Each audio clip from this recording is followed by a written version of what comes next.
porque se escucha la...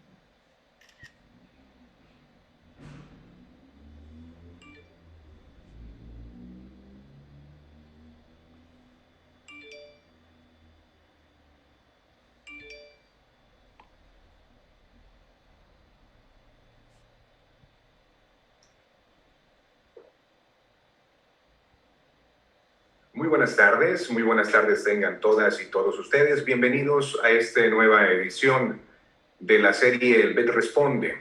En esta ocasión hablaremos de la toxoplasmosis, de sus mitos, de algunas cuestiones que preocupan principalmente a las mujeres embarazadas, los métodos de transmisión de esta enfermedad y muchas cosas relativas a este parásito.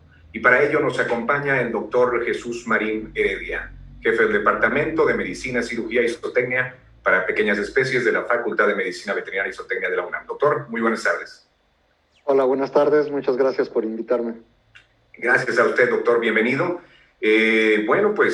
Sin quitarles más el tiempo, me permitiré leer una breve semblanza del doctor para posteriormente dar inicio a su presentación. Como lo mencionaba, es jefe del Departamento de Medicina, Cirugía y Zootecnia para Pequeñas Especies en nuestra facultad. Es profesor titular A de tiempo completo de nuestra facultad. También es profesor de la especialidad de Medicina y Cirugía de Perros y Gatos y en la maestría de Medicina Veterinaria, Perros y Gatos. El doctor está certificado como médico veterinario zootecnista en el área de perros y gatos por el Consejo Nacional de Educación de la Medicina Veterinaria y Zootecnia AC. Es responsable también del área de gatos en el Hospital Veterinario de Especialidades de nuestra facultad. Participa como miembro del comité académico y autor en el diplomado a distancia en Medicina, Cirugía y Zootecnia de Perros y Gatos. Autor también de diversas publicaciones como libros, capítulos de libros también, destacando los libros Farmacología Práctica en Gatos, Enfermedades Infecciosas de los Gatos y Enfermedades de los Gatos y su Manejo Clínico, del cual ya se tiene la tercera edición. Es miembro también del Comité de Certificación en el área de perros y gatos del Consejo Nacional de Certificación en Medicina Veterinaria y Zootecnia AC. Pues bien, vamos a dar paso a la presentación del doctor Jesús Marín Heredia. Adelante, doctor. Muchas gracias. Déjenme compartirles la pantalla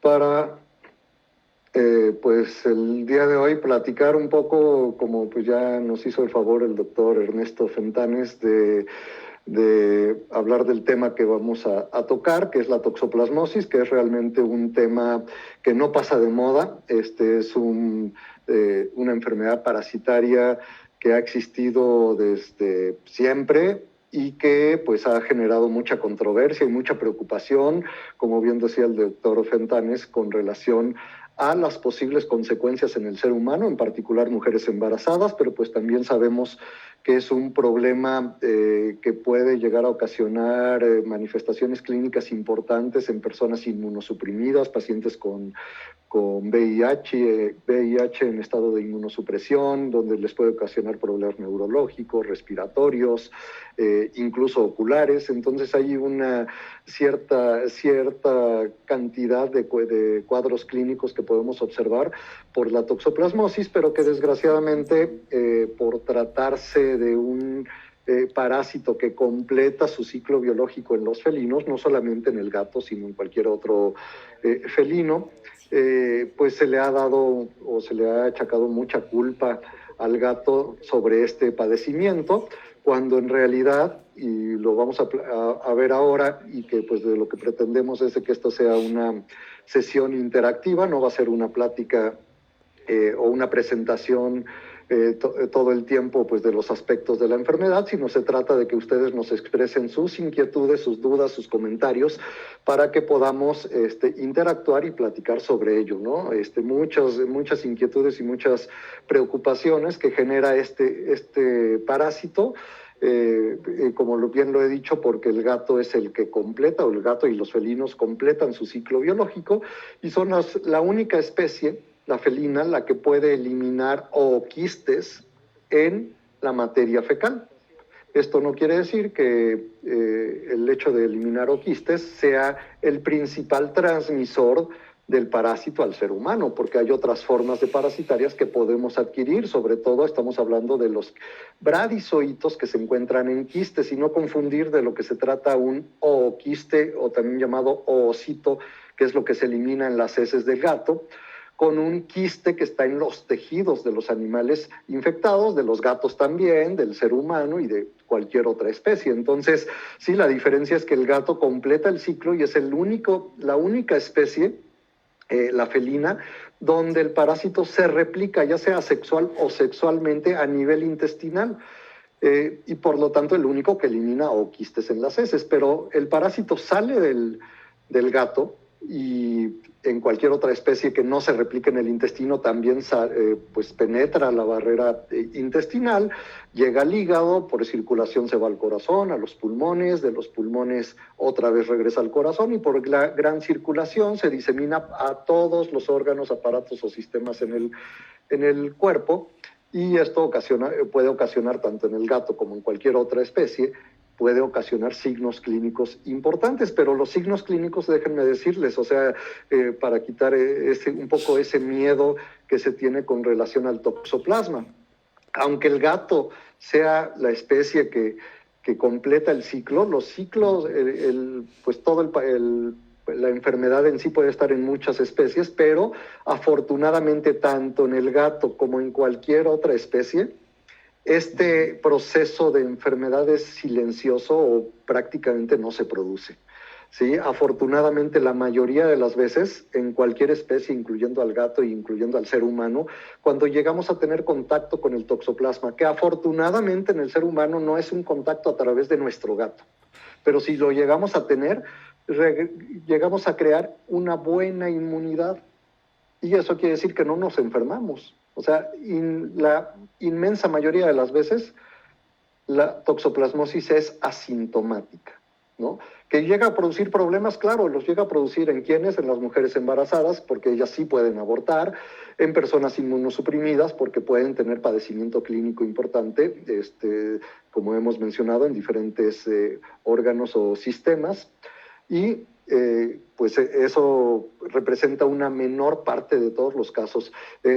Es importante mencionar que el contacto con el toxoplasma en seres humanos se da muy frecuente, independientemente si se tenga o no se tenga gato en la casa, o se tenga o no se tenga contacto con algún gato, o sea médico veterinario o no lo sea. El contacto con el toxoplasma va a existir siempre, es algo muy frecuente. Podemos comentar que del 25 al 75% de la población humana a nivel mundial ha tenido contacto, o hemos tenido contacto en algún momento con el toxoplasma. Y ese porcentaje de contacto de seropositividad, cuando nos hacen una prueba y tenemos anticuerpos porque estamos protegidos, porque no nos enfermamos pero desarrollamos inmunidad, ese porcentaje de protección de personas positivas al toxoplasma se da en lo mismo en poblaciones que han tenido contacto con gatos que en los que nunca han tenido contacto con el gato. Entonces, el contacto con gatos no eleva ni siquiera en 0.01% la posibilidad de tener toxoplasmosis, ¿no? ¿Por qué? Porque para tener toxoplasmosis se requeriría realmente un proceso de mala higiene y condiciones que normalmente no las tenemos por muchos gatos que tengamos en casa. O sea, realmente no sucede así. Hay que tener precauciones. Como médicos veterinarios, estamos obligados a dar precauciones de higiene como en cualquier caso. O sea, la higiene general, la precaución, la prevención siempre es lo principal. Aunque el gato de casa no sea el responsable de toxoplasmosis, siempre debemos recomendar que limpien el arenero frecuentemente, porque en él podría haber oquistes. En algún momento en la vida del gato puede tener oquistes. Los oquistes los puede eliminar a nivel pues de campo. Lo puede eliminar en el arenero, pero en el arenero de un propietario que tenga un gato doméstico en la casa y que sea su animal de compañía, pues ese arenero lo va a limpiar frecuentemente, por lo menos una vez al día, por lo menos, y con eso no da tiempo a que el oquiste esporule. Para que esporule necesita estar en el medio ambiente y tener condiciones de temperatura y humedad adecuados. Por eso los climas más cálidos son donde más se llegan a ver casos de positividad a toxoplasma. Pero aún así, pues tendría entonces que tenerse contacto con ese oquiste. Obviamente los animales en el campo, una vaquita, un cerdo, un herbívoro que no coma carne, porque es donde, en la carne donde están los quistes que se pueden ingerir, pero un animal que sea herbívoro, pues va a adquirir obviamente el parásito a través del oquiste que eliminó algún gato. Por eso es importante el gato en la patogenia general de la enfermedad. En el ciclo de vida como especie es importante, no tanto como ser individual que habita en nuestros hogares, ¿sí?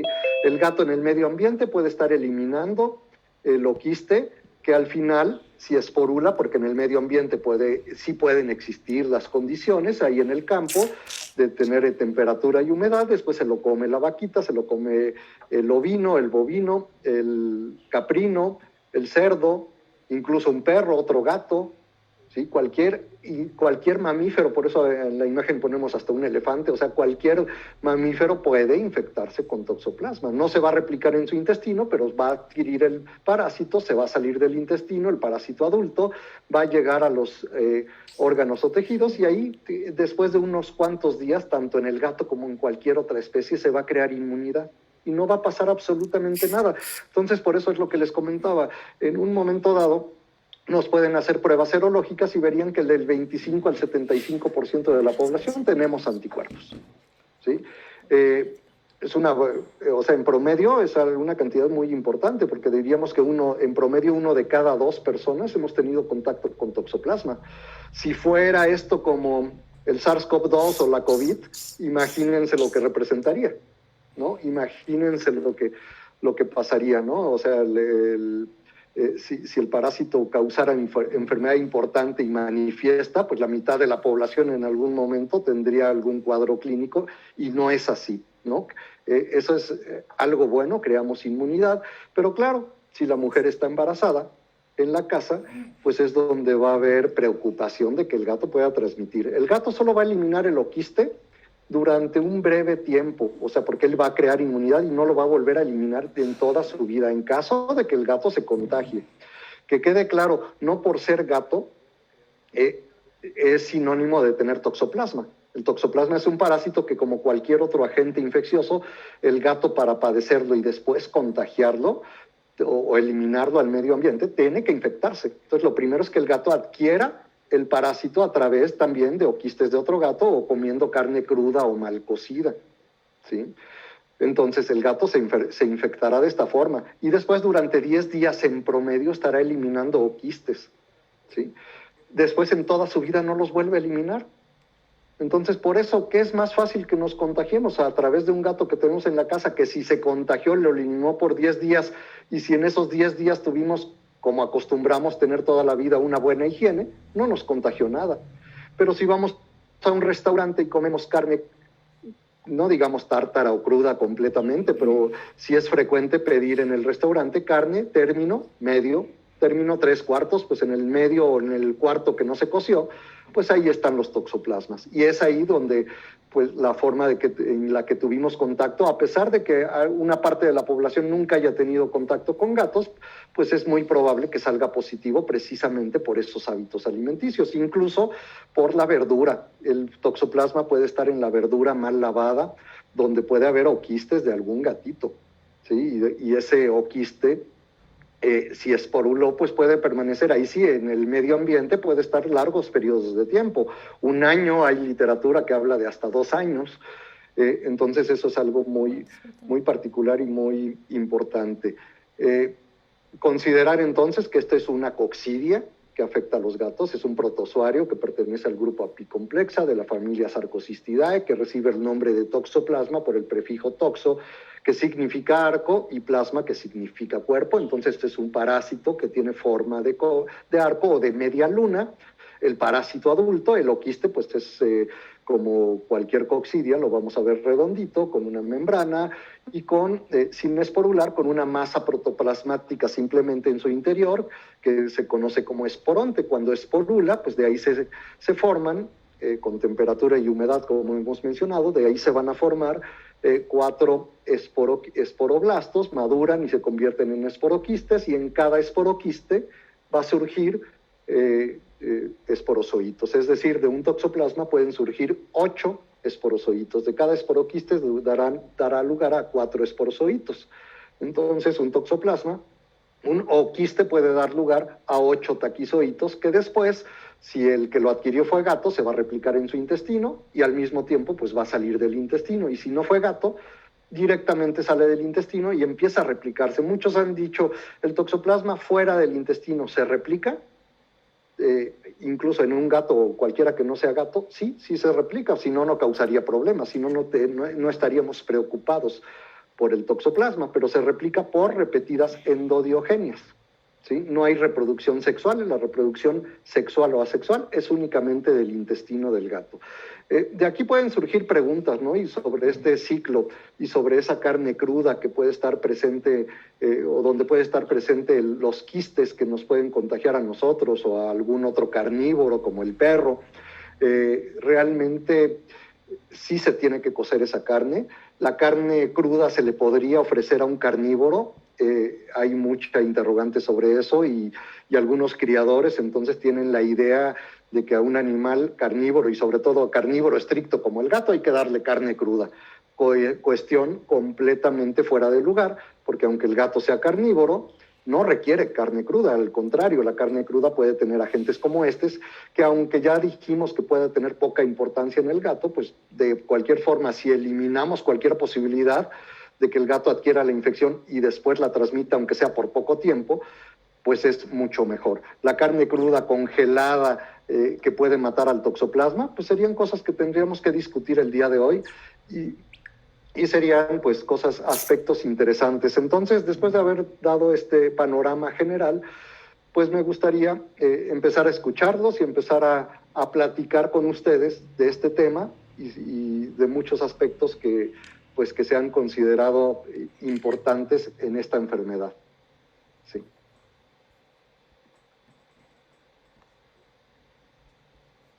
Ok, entonces, no sé, doctor Ernesto, si las preguntas van a llegar por chat o usted nos las va pasando. Sí, doctor, yo las voy a ir leyendo. Entonces, tenemos ya la primera pregunta, que es de Manuel Huerta. ¿Qué prueba le debo hacer a mi gato para saber si tiene toxoplasmosis? Muy buena pregunta, muchas gracias. En sí, bueno, pues no para todos los casos, yo diría, vayan a recomendar hacer una prueba de toxoplasma. Hay pruebas muy específicas o poco específicas, podrían considerarse, depende de cómo lo veamos, que son las pruebas serológicas.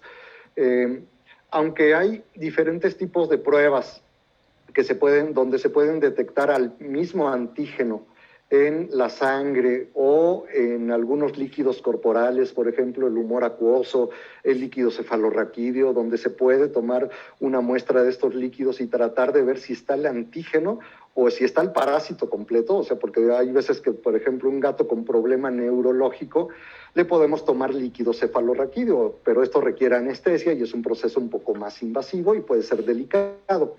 Entonces, si le tomaron líquido cefalorraquídeo porque tenía un problema neurológico, podríamos ver al parásito ahí. y si no lo vemos, le podemos hacer la misma prueba de inmunofluorescencia o prueba de ELISA, o hay diferentes pruebas como fijación de complemento, etcétera, para tratar de ver anticuerpos. Pruebas muy específicas, entonces, para ver antígeno podrían estar disponibles, pero no nos brindan mayor beneficio que una prueba serológica. O hay pruebas también de inmunocomplejos, donde lo que se busca es la conjunción del antígeno con el anticuerpo. Tampoco son pruebas tan útiles, porque finalmente sabemos que el parásito puede estar en quistes y que esos quistes esporádicamente se rompen y salen a la circulación parásitos. Entonces me puede dar resultado positivo una prueba de antígeno, una prueba de inmunocomplejo, y no me da mayor beneficio que una prueba de anticuerpos. Entonces lo que más hacemos son las pruebas de anticuerpos, pero en estas pruebas de anticuerpos es conveniente aclarar que tampoco buscamos mucho ver el título de anticuerpos. Sabemos que si un gato tiene un título muy elevado de anticuerpos, más de 1 en 258, por ejemplo, podría ser compatible con una infección aguda. Pero más que el título de anticuerpos es la combinación de anticuerpos IgG e IgM. Entonces tenemos que ver una prueba que nos mida tanto la IgG como la IgM. ¿Ok? La IgM es la primera en aparecer. Eso quiere decir que es responsable de una infección aguda. Sin embargo, la IgM puede permanecer en el gato hasta 16 semanas. ¿Esto qué quiere decir? Que si yo encuentro un resultado positivo y solo le tomé una prueba de IgM, sé que es una infección reciente, pero no sé qué tan reciente. Si ya lleva 10 semanas, pues ya ese gato ni siquiera requiere tratamiento, ni me debo preocupar por ello. Entonces, la combinación de IgG con IgM es lo más adecuado, porque si tengo una prueba IgM positiva, que es indicativa de una infección reciente, no sé qué tan reciente, pero es reciente, y le mido a la vez IgG, que es la que permanece por largos periodos en el gato, pero no aparece tan rápido, si ya está presente la IgG, por lo menos estamos pensando de que ya la infección lleva más de 15 días. Entonces, IgG presente con IgM presente, la infección es reciente, pero no tan reciente, ya pasó el problema agudo de la enfermedad. Si el gato tuviera IgM presente sin IgG, con IgG negativa, ese gato entonces se puede considerar que sí tiene una infección que todavía merita un tratamiento, tiene una infección activa que le pueden dar tratamiento, y el tratamiento pues puede hacer que el gato mejore una condición clínica si es que la está presentando. Pero ahora abusados, porque hay veces que hacemos las pruebas simplemente porque el propietario lo solicita. No está mal hacerla. ¿Por qué? Porque muchas veces vienen con temores que el mismo médico ginecólogo, el médico que lo está atendiendo, le recomendó que se deshaga del gato. Y entonces lo lleva con la preocupación: oiga, me dicen que me deshaga porque estoy embarazada y pues es más importante mi bebé que el gato, aunque amo mucho a mi gato, pero pues ni modo, o sea, si tengo que decidir, me deshago del gato. Entonces es ahí donde podemos decir, no se preocupe, pero si tiene tanta preocupación, o sea, le vamos a explicar el ciclo, le vamos a explicar que con higiene, aunque el gato fuera un portador momentáneo y estuviera eliminando quistes o quistes en las heces, solo lo va a hacer por muy poco tiempo, y mientras tenga higiene no le va a pasar absolutamente nada. Pero si aún así quiere estar más tranquila, vamos a hacerle una prueba. ¿Qué pasa con la prueba? Que si sale positivo a IgG, ya tiene inmunidad crónica y ya el gato está protegido, es como si lo hubieran vacunado y la dejan tranquila. Si sale positivo a IgG sin IgM, pues es una infección vieja, ¿sí? Si sale positivo a IgG con IgM, es una infección reciente, pero no tan reciente, ya está protegido el gato. Si sale negativo, el gato no tiene nada. Si sale negativo a las dos, despreocúpese porque el gato no tiene la enfermedad, simplemente ocúpese de que no se vaya a contagiar, no le dé carne cruda, no permita que sea un cazador, porque es ahí donde puede adquirir tal vez taquizoitos de un animal que cazó o bradizoitos que están en sus tejidos. Preocúpese y ocúpese de que no se contagie, pero no va a haber ningún problema. Y solo en el caso de que salga positivo a IgM y negativo a IgG, le damos tratamiento, y en 10 días se va a ocupar de darle tratamiento, y el resto de su vida va a tener un gato como si lo hubieran vacunado de por vida, ¿no? No va a tener ningún problema. Entonces, para esto sirve la prueba, para dejar con tranquilidad a las personas. Si el gato tiene un cuadro clínico, por ejemplo, diarrea con sangre, tiene un problema neumónico, algún problema neurológico, o tiene algún problema ocular, uveitis, coriorretinitis, retinitis, lo que sea, cualquier problema ocular, puede ser por toxoplasma, amerita también hacerle la prueba, porque si saliera con esa combinación, IgG negativo, IgM positivo, le damos tratamiento, ¿sí? Y le damos tratamiento durante unos 10-15 días para contrarrestar la replicación del toxoplasma, en lo que el organismo crea una buena inmunidad y el gato se pueda liberar de este tipo de parásitos. Muchas gracias, doctor. Al contrario. Yabel Mamani Mendoza nos pregunta, ¿considera usted, doctor, de importancia en salud pública para que este tema sea de investigación respecto a los anticuerpos o antígenos contra la toxoplasmosis? Bueno, en primer lugar quiero decir que sobre la toxoplasmosis se ha investigado ya muchísimo. O sea, hay muchísimos estudios. Cuando hacemos algún estudio es para corroborar lo que ya han hecho otros o lo que ya han demostrado otros estudios. A veces un estudio epidemiológico nos puede servir para saber cómo está la situación en el país, ¿no? Cómo está la situación, qué tantas personas se pueden estar contagiando, pero en general siempre vemos que del 25 al 75% de la población está contagiada, o sea, no está contagiada, no tiene la enfermedad, simplemente tiene anticuerpos, algún día tuvieron contacto con el toxoplasma. Entonces, en salud pública realmente no es tan grave o no es tan importante hacerlo. Se pueden hacer estudios, siempre que se hace un estudio no está de más y publicarlo, precisamente para reafirmar esa idea de que el gato no es tan importante, no es una especie tan importante en la transmisión del toxoplasma hacia el ser humano. Pero infinidad de estudios se han hecho, se ha demostrado esto, de que el gato no tiene una implicación importante en la toxoplasmosis humana. ¿Qué tanto contacto pueda tener?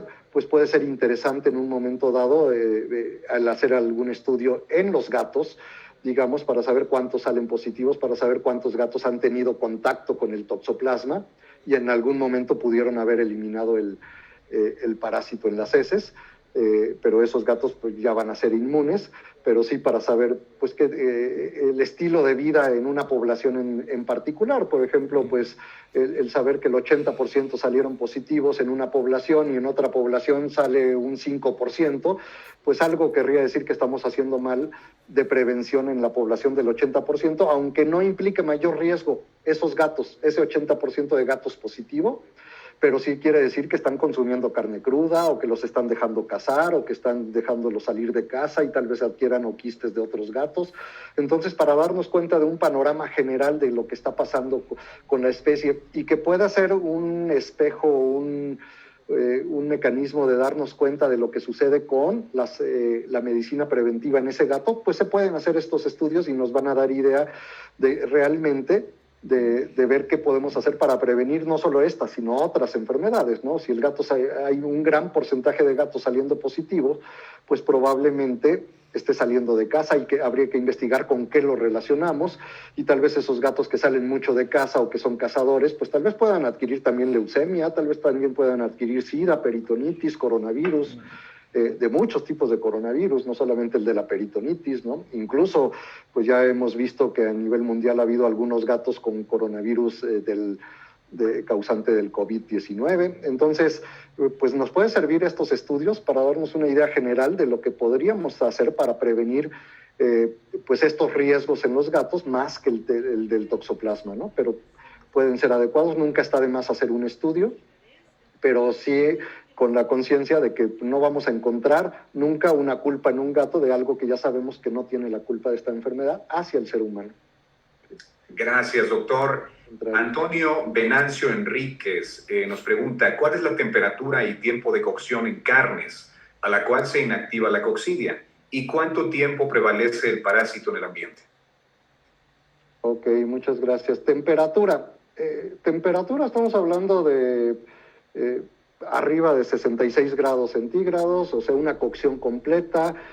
Si ven la carne ahí rojita que le sale el jugo, pues seguramente todavía no está bien cocida. O sea, lo que queremos decir es que la carne tiene que estar completamente cocida para poder decir que si había algún quiste toxoplasma o había algunos bradizoitos ahí, esos se van a eliminar por completo. Entonces, preocupémonos porque la carne esté bien, perfectamente bien cocida.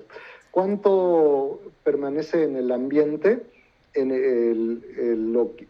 no es el bradizoito, eso que está en los tejidos, sino el oquiste. El oquiste sin esporular, pues va a tardar de 24 a 72 horas en esporular en buenas condiciones, pero ya esporulado puede permanecer 1 año o hasta 2 años en el medio ambiente, ¿sí? Pero con condiciones adecuadas. También requiere estar a la sombra, que no le dé, que tenga cierto grado de humedad, la desecación, si le da el sol. El sol es uno de los desinfectantes naturales más efectivos que hay, ¿no? Todo lo va a desecar, todo se va a morir ahí. Incluso los coronavirus que ahorita nos están dando tanto lata, o sea, si le da el sol, aunque el coronavirus pueda vivir 3 días y en una secreción de alguna persona que se quedó ahí al rayo del sol directo, pues se va a inactivar rapidísimo, ¿no? Entonces lo mismo pasa con esto. Pero por ahí en alguna condición a la sombra, con humedad y todo, pues sí hay informes de que el oquiste de toxoplasma ya esporulado puede permanecer incluso hasta 2 años, ¿no? Entonces, pues eso es lo que habría que cuidar también. Personas que hacen labores de jardinería, pues tendrían que tener también la precaución de no llevarse la mano a la boca después de tocar. O sea, algo que tenemos que considerar mucho y también que estamos viendo como una nueva tendencia, que siempre la debimos haber tenido, pero pues más ahora con estas contingencias que nos están sucediendo y esta pandemia, es que la costumbre natural de llevarse la mano a la cara, a la boca, todo eso lo tenemos que evitar. Ya tenemos que estar precavidos de que hoy salgo a la calle, toco algo, mejor hasta que no me lave bien las manos, no me use gel incluso antibacterial o antiviral, pues ya no voy a tratar de no tocarme el rostro, ¿no? Y menos comer algo después de haber manejado las plantitas en el jardín, ¿sí? O sea, me lavo bien las manos y después agarro la manzana y me la como, pero si no, pues no, tener esa precaución, ¿no? Más que nuestro gato, sí pudiera llegar en ocasiones el oquiste que sí permanece mucho tiempo en el ambiente, en una verdurita mal lavada, taquitos en la calle que se llegan a comer, que nos lavamos las manos antes de comer, pero pues la verdura no se lavó, pues entonces ya, ¿de qué sirvió, no? Ahí tenemos el cuadro o el proceso de cualquier tipo de enfermedad que podemos adquirir a través de estos mecanismos. Gracias, doctor. Lorenzo Serna Silva, ¿hay algún síntoma o signo que se puede ver por fuera sin necesidad de hacer la prueba para darnos cuenta que sí es toxoplasmosis? No. O sea, si queremos saber que hay toxoplasma, o sea, esto de encontrar signos patognomónicos o algo muy distintivo, realmente no existe en casi nada, ¿no? Por ahí alguna infección por un herpes virus puede ocasionar una úlcera corneal o una queratitis, que es muy característico, pero aún las queratitis pues pueden tener muchas causas.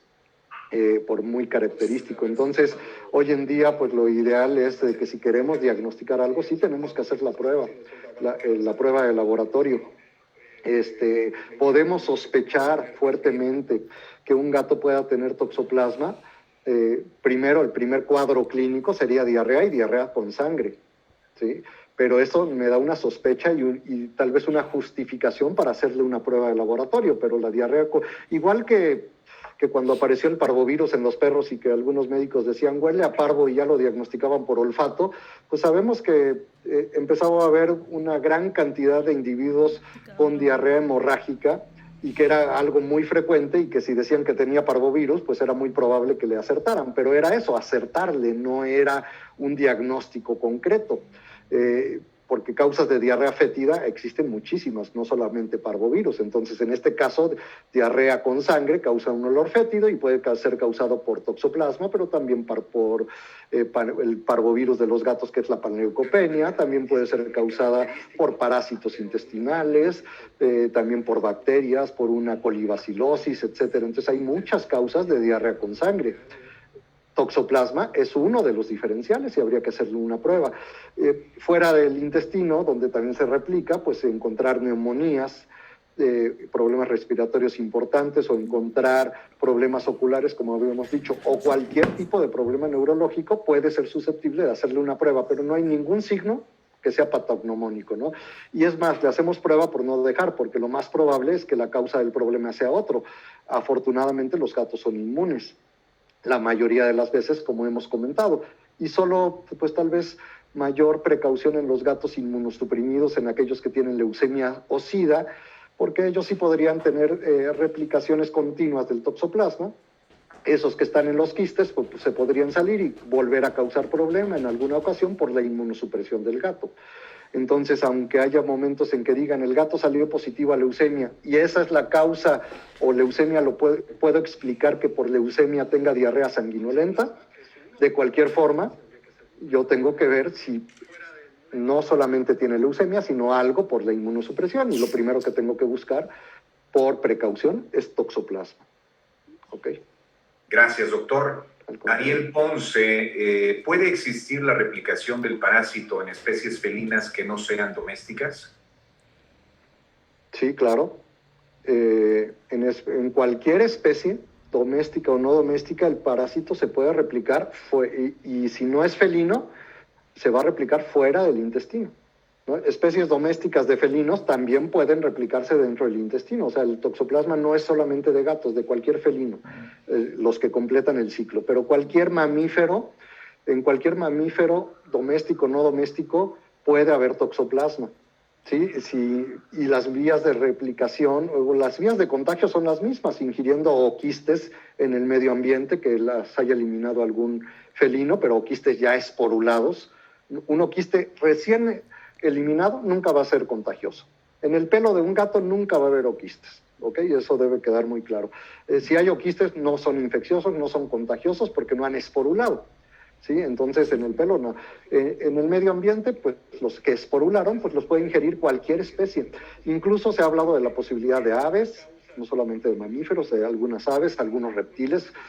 No sabemos a ciencia cierta si puedan ser nada más portadores o acarreadores o puedan causar algo en ellos, pero lo cierto es de que las especies que conocemos mamíferas, esas sí pueden padecer enfermedad y se replica, pero siempre fuera del intestino. Si no es felino, el toxoplasma se va a replicar por endodiogenias, es decir, divisiones celulares simples y repetidas al grado de que una célula puede infectarse y puede estar repleta de taquizoitos y finalmente se destruye. Y por eso causa daño y por eso causa inflamación, por esa replicación que está teniendo el toxoplasma fuera del intestino en cualquier órgano. Y a veces una célula, cuando se ve al microscopio, alguna parte de un tejido, y está llena de taquizoitos, podría aparentar ser un quiste. Pero un quiste está llena de bradizoitos. Un quiste es una estructura que está rodeada, o sea, son muchos bradizoitos rodeados de una pared. Una célula puede aparentar ser un quiste, pero nunca será un quiste. Por eso a veces le llaman pseudoquiste a las células muy parasitadas. ¿Okay? Gracias, doctor. Para reforzar lo que comentó hace rato y ampliar un poquito el tema, Diane Morales nos pregunta, nos hace un comentario. Entonces, si una mujer embarazada es seronegativa, ¿es cuando se puede provocar aborto o problemas en el embarazo?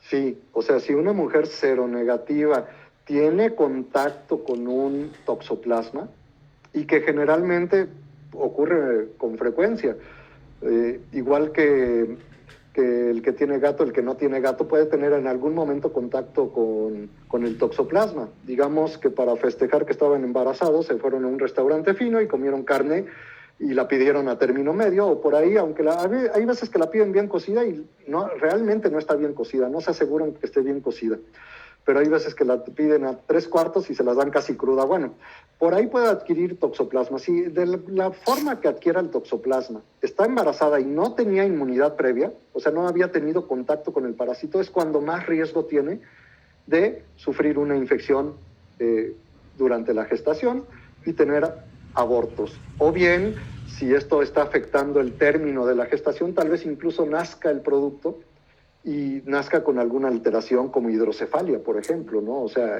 sí puede ser importante cuando lo adquiere una mujer embarazada o una persona inmunosuprimida. O sea, esas sí son causas importantes, pero generalmente no es el gato. Yo les podría contar una anécdota que siempre llama la atención, porque precisamente porque la falta de conocimiento puede hacer tomar decisiones inadecuadas.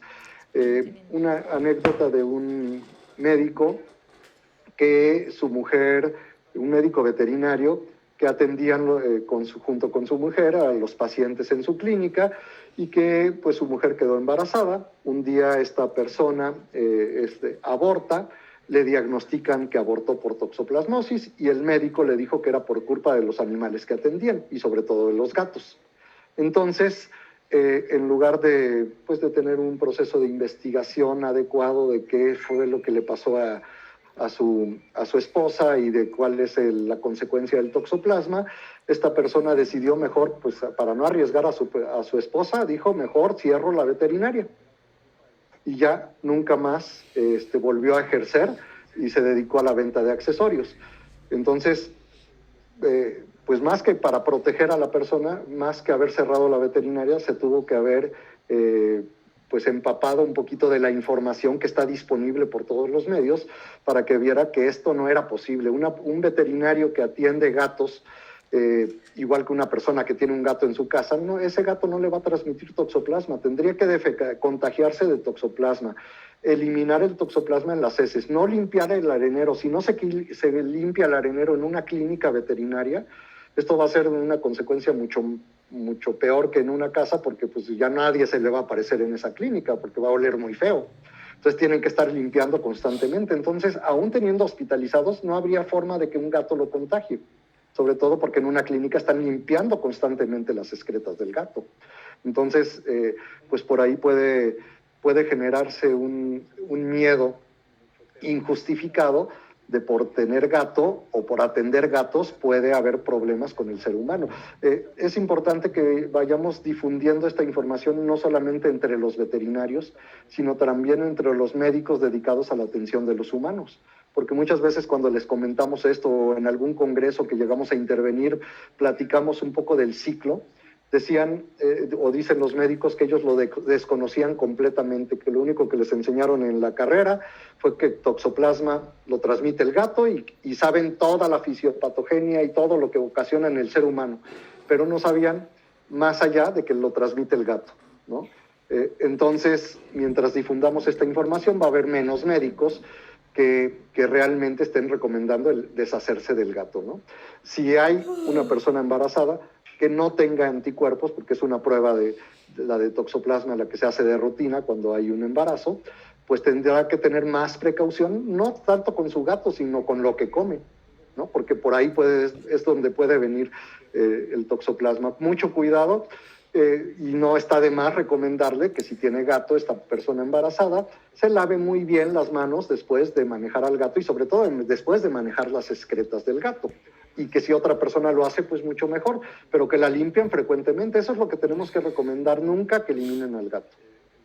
Okay. Gracias, doctor. Yasmín Cuandón nos pregunta que si hay vacuna para toxoplasmosis. No hay vacuna por una sencilla razón. Si nosotros queremos vacunar a un gato, y ha habido intentos de producir vacunas, ¿no? En todos esos intentos, los gatos a los que se les inoculó el antígeno del toxoplasma, en todos los casos se logró la replicación intestinal del toxoplasma y la eliminación de oquistes, ¿sí? Como generalmente no causa problemas clínicos, pues estos gatos al cabo de unos 15 días quedaron inmunizados, pero resulta lo mismo que haberles causado la enfermedad. O sea, vacunar a un gato implicaría enfermarlo para que después cree inmunidad. Y enfermarlo, y si tiene signos clínicos, le doy tratamiento. Como va a estar eliminando quistes, pues le inoculo el parásito. No hay forma de inactivarlo, o sea, siempre ese parásito se va a replicar y va a producir la eliminación de oquistes en las heces. Entonces, inocularle algo es enfermarlo, para darle tratamiento y para que después de 15 días quede inmune. Por eso no hay posibilidad de crear una vacuna. Simplemente considerar de que si el gato en algún momento se vacunara solo, es decir, tuviera contacto con el toxoplasma, pues que para que en ese periodo corto, que no sabemos cuándo va a ser, de eliminación de oquistes, pues se eliminen y se tenga la precaución de siempre, toda la vida, estar limpiando el arenero frecuentemente, porque ahí en cualquier momento, si se llega a dar el contagio, pues no va a haber posibilidad de que haya oquistes esporulados en ese arenero y no nos va a poder contagiar absolutamente nada. Otra precaución, pues también evitar los vectores, ¿no? Porque también las cucarachas, las moscas y muchos de estos organismos podrían pues transmitir o transportar los oquistes esporulados del arenero del gato hacia los alimentos, por ejemplo, ¿no? Ya sabemos, y por lo que hemos repetido mucho, que estadísticamente no hay diferencia entre tener gato y no tener gato, pero de que la posibilidad podría existir en condiciones de mala higiene, y si hay cucarachas y si hay alimentos destapados en la cocina, pues la posibilidad siempre va a existir. Entonces lo que tenemos que recomendar siempre es la higiene completa, ¿no? Y eliminar cualquier tipo de estos vectores nocivos, de esta fauna nociva que puede ser acarreador de oquistes de un lado a otro, ¿no? Y muchas veces, tal vez una casa con cucarachas, tal vez los oquistes llegaron del exterior, no llegaron de la propia casa o del propio gato, sino cucarachas transportaron hacia los alimentos oquistes de, vaya a saber uno de qué gato fue la transmisión. Okay. Gracias, doctor. Guadalupe Soto nos saluda y dice, menciona que un gato que salga de casa y si está en contacto con otros gatos y aparte tenga la actividad natural de cazar, es más probable que se contamine por toxoplasmosis. Y aquí, doctor, me gustaría que abordáramos un tema de la manera más rápida referente a la importancia de la esterilización en gatos. Claro, excelente. Pues sí, obviamente un gato que sale de casa va a tener, y si es cazador, va a tener más posibilidades de adquirir la toxoplasmosis, igual que de cualquier otra cosa, ¿no? Y aunque sea un periodo corto de tiempo otra vez el que lo puede eliminar, bueno, pues lo que queremos es que nunca se contagie. Si no se contagia, mucho mejor. Y que nunca elimine oquistes, mucho mejor a que los elimine 10 días, que aunque sea poco, pues es mejor que sea nada. Entonces, sí podría.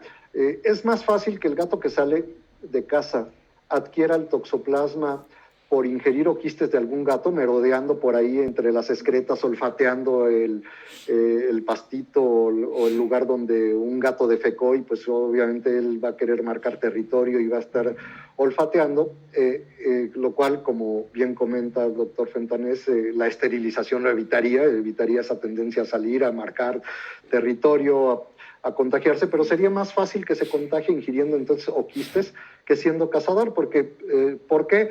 Porque normalmente el gato bien alimentado, que proviene de una casa, aunque tenga tendencia a salir, caza por jugar, por una tendencia natural, instintiva, pero no se comen a la presa, ¿sí? Solo un gato que lo tengan ahí que nunca le dan alimento y que lo tengan para cazar ratones y que no le presten la menor atención, podría ser que sí case una presa, se coma el ratón, que hemos visto que en los ratones infectados con toxoplasma se ha dicho mucho de que estos quistes en los cerebros pueden cambiar la conducta del ratón y perderle el miedo al gato, ¿sí? Entonces va a ser un ratón que va a ser una presa mucho más fácil para el gato que cualquier otro por algún mecanismo inteligente del parásito, ¿no?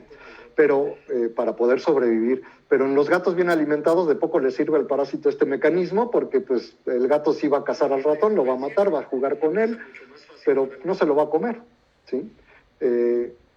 Afortunadamente, ¿no? Pero sí cabe la posibilidad de que se lo coma, y obviamente si no está bien alimentado, pues sí podría usar la cacería como fuente de alimentación y no solamente como conducta instintiva y de cacería y de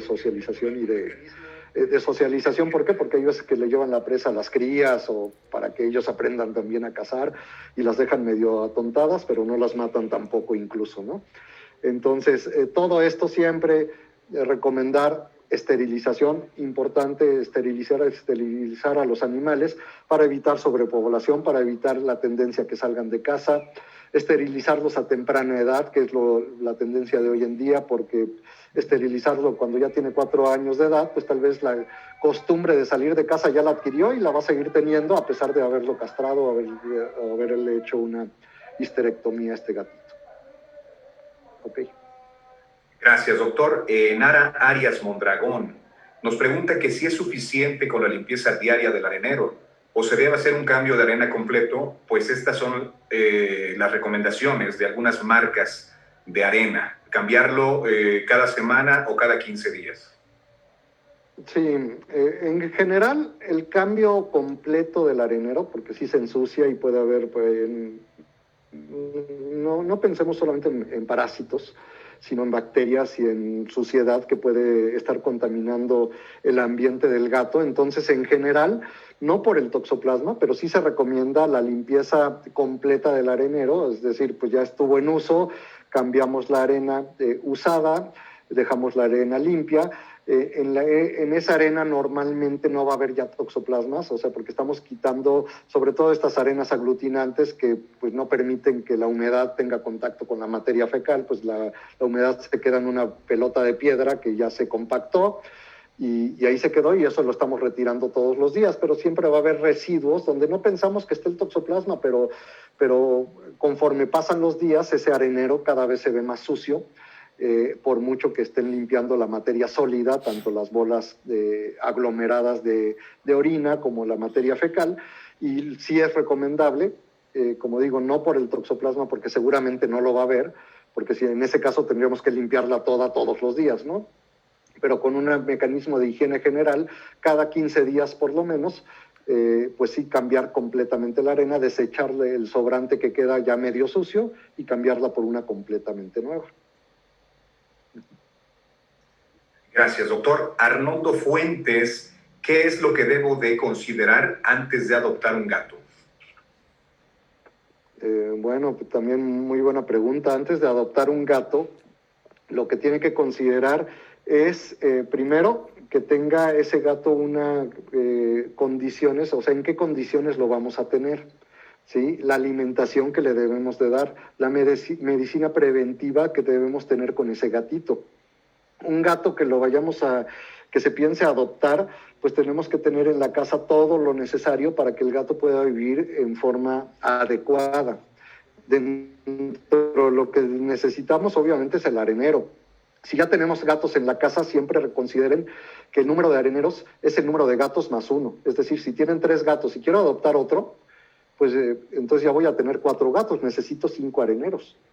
Si yo no tengo espacio para 5 areneros y digo, pues con 2 es más que suficiente, estamos actuando mal porque estamos considerando que podemos tener 4 gatos porque se me hace fácil, pero no tengo las condiciones para tener los 5 areneros. Eso quiere decir que no puedo tener 5 gatos. ¿Sí? Dice, es que yo sí tengo el dinero para comprarle alimentos, sí tengo espacio, pero tal vez si no tengo espacio para areneros, no tengo espacio para esos 5 gatos. Entonces deben considerarlo así, de que tenga buen espacio, y esa es una forma de medirlo, ¿no? O sea, si tengo espacio para areneros, tal vez tenga espacio para los gatos, pero pues también el espacio que requiere el gato requiere también un acondicionamiento ambiental. Hay algo mucho que en medicina veterinaria y en etología se usa mucho hoy en día, sobre todo para los gatos, que es el enriquecimiento ambiental. Entonces yo debo ver que mi hogar cuente con lo que necesita el gato para que sea un gato feliz. ¿Y qué es lo que necesita en el ambiente? Primero, que tengamos tiempo de interactuar por ellos. Aunque sea el gato más independiente, siempre requiere que le dediquemos tiempo, ¿no? En algún momento. Que tengan juguetes o mecanismos con los cuales podamos interactuar, no solamente llegar a acariciarlo, sino lanzarle la pelotita, jugar con el listoncito, que no sea un listón que se pueda tragar el gato, porque eso es algo que llega a ocurrir muchas veces, cuerpos extraños lineales, que el gato tenga dónde esconderse, es algo muy importante. A veces una simple caja de cartón puede ser suficiente o cajas interconectadas. Pues la forma de enriquecer el ambiente puede ser tan ingeniosa como cada quien quiera probarlo, ¿no? Y tan atractiva para el hogar sin hacer feo el hogar como cada quien quiera ponerlo también, ¿no? Entonces hay quien pone repisas en su casa a manera de escaloncitos, para que el gato pueda subir, trepar, hacer ejercicio. Entonces eso es lo que deben considerar, que el gato pueda tener esa actividad física y que tenga yo los medios para dedicarle al gato, porque el gato pueda pues tener una buena alimentación específica para gatos, nunca darle alimento de perro, que sepa que tengo disponibilidad de llevarlo al médico veterinario, sobre todo el primer año de vida, varias veces para que complete su calendario de vacunación y su medicina preventiva, y después por lo menos una vez al año, que lo desparasitemos o le hagamos estudios periódicos para darle una buena salud. Eso es lo que se debe considerar antes de tener un gato. Si tengo toda esta posibilidad, afortunadamente, no, el gato va a requerir menos que el perro, pero sí requiere todo esto, ¿no? El gato es más independiente, pero sí requiere que lo cuidemos. Sí los gatos pueden ser muy apegados a nosotros, y dejarlos solos también puede ser algo que les cause estrés. Y el estrés en los gatos puede tener mucha consecuencia en su vida, en su estado de vida, en la calidad de vida y también en la adquisición de enfermedades. Por el estrés, el gato puede tener problemas urinarios, puede tener problemas de baja de defensa, de adquisición de microorganismos que normalmente no los adquiriría. Por eso es muy importante considerar darle todo esto al gato para que el gato pueda ser feliz y podemos tener buena interacción con él. Gracias, doctor. Última pregunta, y bueno, creo que esto nos da pauta para ir agendando otro programa en vivo, doctor, acerca de generalidades de gatos, porque ahorita ya toxoplasmosis se apagó un poquito y viene otras preguntas en otro ámbito. Sandra Villafuerte nos dice que tiene 2 gatos, uno de 4 años y otro de 7 meses. Ya los desparasitó, pero su gata sigue arrojando parásitos. ¿Qué debe hacer? Bueno, habría que ver qué parásitos está arrojando. Las infecciones parasitarias son muy comunes en los gatitos y hay muchos tipos de parásitos y luego muy resistentes a muchos medicamentos. Entonces, habría que ver qué parásito. Lo adecuado es que, si estamos hablando, si la pregunta la hace un propietario de un gato no médico veterinario, yo les diría que lo lleve al médico veterinario, no sé si sea médico o no, y llevarlo al médico veterinario, pero si es médico veterinario, tiene que hacerle coprológicos seriados, técnicas de flotación, técnicas de FAUS, tratar de ver qué tipo de parásito tiene, porque hay veces que podemos ver que arroja algunos arrocitos tipo de Dipilidium que transmiten las pulgas y las va a seguir eliminando mientras no controlen a las pulgas. Pero si el gato está arrojando lombrices redondas, larguitas, que son normalmente ascáridos, pues probablemente si no respondió bien a un antiparasitario, pues hay que repetir con otro. Ahora hay que romper el ciclo de los parásitos, porque una solo desparasitante, y si no se da en el tiempo y forma adecuados, pues estos parásitos tienden a reincidir. Entonces hay que completar el esquema y en los tiempos adecuados para que estos parásitos no vuelvan a salir, y ver el estado de salud de los gatos, porque pues muchos parásitos, incluso por ejemplo las giardias, pues son comunes en animales inmunosuprimidos, y los parásitos a la vez pueden inmunosuprimir al paciente. Entonces hay que ver muy bien el entorno de ese gatito para saber qué podemos hacer, pero pues una revisión médica y ver el estado general y hacer coprológicos y no solamente dar medicamentos pensando en un tipo de parásitos, porque pues, tal vez por eso persiste uno, porque hay otro que le está cortando su sistema inmunológico y no está dejando que responda bien al medicamento. Entonces hay que hacer una evaluación integral de ese paciente.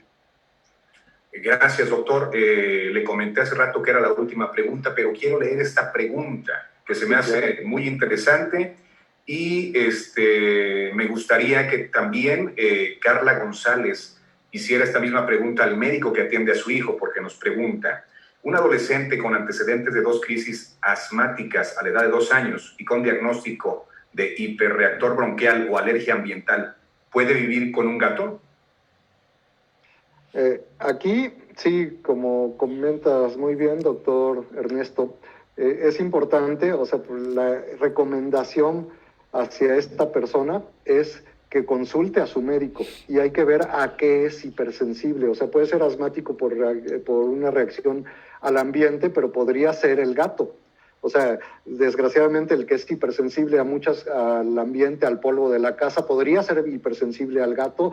No sé si ya le hayan hecho pruebas intradérmicas, por eso tiene que consultar a su médico, y en caso de determinarse que es sensible al gato, entonces el médico puede recomendar una hiposensibilización, que son un tipo de vacunas, o sea, exposición a cantidades minúsculas de ese antígeno que está en la saliva del gato, y que la saliva está en el pelo del gato, y lo puede hacer hiposensible para que no reaccione, y entonces podría convivir con un gato. Pero si no se tienen estos cuidados y se es hipersensible, la convivencia con un gato sí podría representar algún riesgo. Entonces, nosotros como médicos veterinarios tenemos que dar la recomendación en lo relativo al gato, pero en lo relativo al asma de la persona, del adolescente o del niño, pues sí sería bueno que se consulte con el médico, y para este caso pues los alergólogos son los más indicados, y sí hay posibilidad de dar tratamientos de hiposensibilización, pero hay que ver si esto es posible con su médico.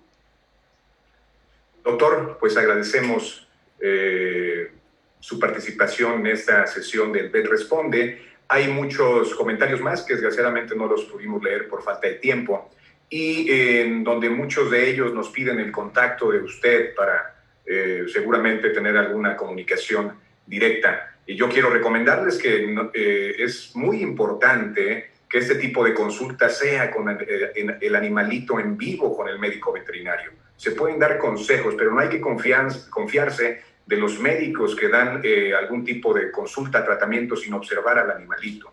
Tenemos que crear una conciencia de tenencia responsable que incluye llevar a nuestros animales de compañía al médico veterinario. Y por supuesto les comparto que el correo electrónico del doctor está en la página de nuestra facultad, o pueden mandarnos un mensaje por medio del Facebook y seguramente será respondido.